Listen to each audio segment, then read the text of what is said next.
বাণী পরিবেশনা করি, বাউল বাউল গান করি, বিচ্ছেদ গান করি, তখন আমাদের মনে আসলে সব কষ্টই দূর হয়ে যায়। আকাশ পাতাল খুঁজি যারে, সে তো এই দেহেই রয়। যুগে যুগে অনেক মনি ঋষি পৃথিবীতে এসছেন, কিন্তু ফকির লালন সাহেবজি বিরল।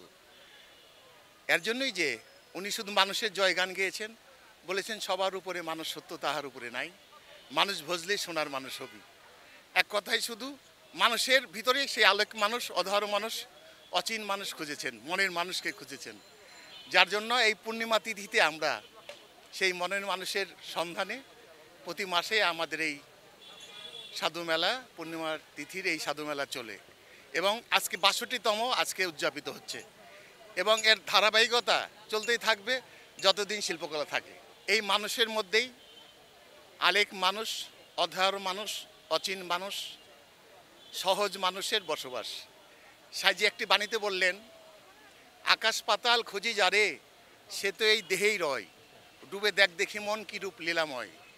আসলে আমরা খুঁজছি মক্কা, মদিনা, গয়া, কাশী, মথুরা, কিন্তু তিনি আমাদের দেহের মধ্যেই রয়েছেন। কোরআন শরীফে আসছে, কুলবিন মমিনিন আরশে আল্লাহ। মমিনের কল্পের মধ্যেই সেই মওলার, স্রষ্টার বসবাস, আমার আল্লাহর বসবাস। আসলে ছোটবেলা থেকেই ফোক গান শুনে অভ্যস্ত এবং ফোক গানের প্রতি আলাদা আমার একটি টান আছে। বাউল, বিচ্ছেদ, লালন এগুলো গান আমাকে অনেক টানে। সাইজির বাণী আমি অধম পরিবেশন করতে পেরে আজকে অনেক ভালো লেগেছে। অনেক গুণীজনেরা এখানে এসেছেন, তাদের সান্নিধ্য পেয়ে অনেক ভালো লেগেছে। ধন্যবাদ শিল্পকলা একাডেমিকে এত সুন্দর একটি প্রোগ্রাম আয়োজন করার জন্য। আসলে রাজধানী শহরে সাধারণত বাউল গান আমরা কোথাও ওইভাবে পাচ্ছি না দেখতে। শিল্পকলা একাডেমি শুধু এই আয়োজনটি করে থাকে। আমি অপার হয়ে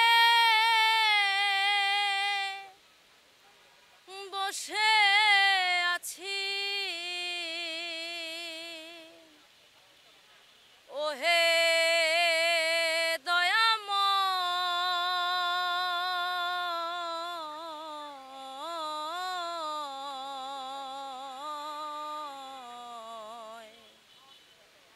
পারে